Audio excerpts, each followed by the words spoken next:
Hello my dear friends, ఎలా ఉన్నారు? ఈరోజు నేను ఒక కుకింగ్ వీడియోతో మీ ముందుకు వచ్చేసాను. నేను చూపించబోయే రెసిపీ వచ్చేసి మకానా పన్నీర్ బుర్జీ. టేస్టీగా, హెల్తీగా, ఫాస్ట్‌గా అయిపోయే ఈ రెసిపీని ఎలా చేయాలో చూసేద్దాం. ముందుగా మీరు మా ఛానల్‌ని సబ్స్క్రైబ్ చేసుకోకపోతే వీడియో కింద కనిపించే బెల్ ఐకాన్‌ని క్లిక్ చేసి సబ్స్క్రైబ్ చేసుకోండి. ఈ రెసిపీ కోసం ముందుగా స్టవ్ వెలిగించి స్టవ్ పైన ప్యాన్‌ని పెట్టండి. ప్యాన్ వేడెక్కేలోపు ఆనియన్స్‌ని మీడియం సైజ్‌గా కట్ చేసి పెట్టుకోండి. ఈ రెసిపీకి నేను 3 ఆనియన్స్‌ని యూజ్ చేశాను.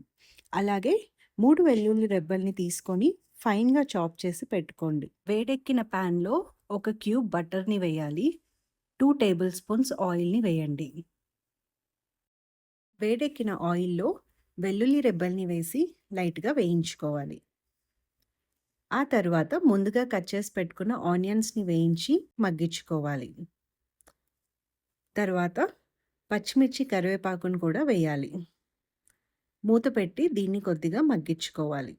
ఈలోపు టమాటోలని కట్ చేసి పెట్టుకోవాలి. ఈ రెసిపీకి నేను 3 టమాటాలని వాడాను.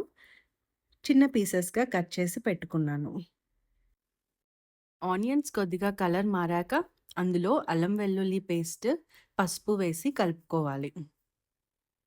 తర్వాత మూత పెట్టుకొని కొంతసేపు మగ్గించాక ముందుగా కట్ చేసి పెట్టుకున్న టమాటోలని వేసుకొని కలుపుకోవాలి.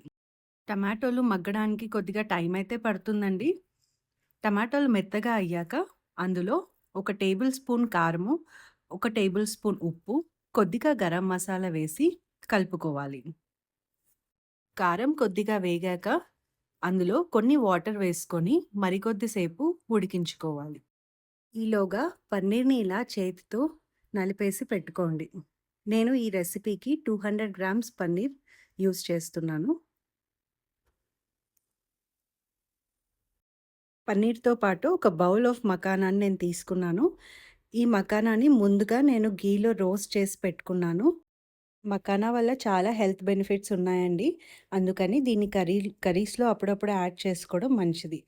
టమాటోలు బాగా ఉడికాక ఈ మకానాని అందులో యాడ్ చేసి కలుపుకొని కొద్దిసేపు మూత పెట్టుకొని ఉడికించుకోవాలి. మకానా కొద్దిగా మెత్తపడ్డాక అందులో పన్నీర్‌ని వేసి కలుపుకోవాలి. ఈ పన్నీర్ మకానా మిశ్రమంని బాగా ఉడికించాలి. దీనికి కొద్దిగా టైం పడుతుంది. 5 మినిట్స్ వరకు అలా మూత పెట్టేసి వదిలేసేయండి.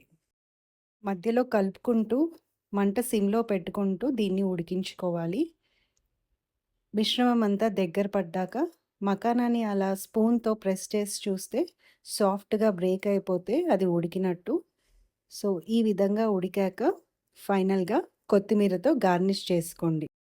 కొద్దిగా కసూరి మేతిని కూడా యాడ్ చేస్తున్నాను. దీనివల్ల టేస్ట్ బెటర్ అవుతుంది. ఫైనల్‌గా ఇందులో కొంచెం ఫ్రెష్ క్రీమ్ యాడ్ చేయాలి. ఆ క్రీమీ ఫ్లేవర్ కోసం. అంతే అండి. ఫైనల్‌గా ఒకసారి కలుపుకొని స్టవ్ ఆపేసేయండి. వేడి వేడి మకానా పన్నీర్ బుర్జీ రెడీ. వేడి వేడి రోటీస్‌తో ఈ కర్రీ వేసుకొని తింటే సూపర్‌గా ఉంటుంది. అంతే అండి. మీరు ఈ రెసిపీని ట్రై చేసి ఎంజాయ్ చేయండి. మీకు ఈ వీడియో నచ్చినట్టయితే please like, share and subscribe.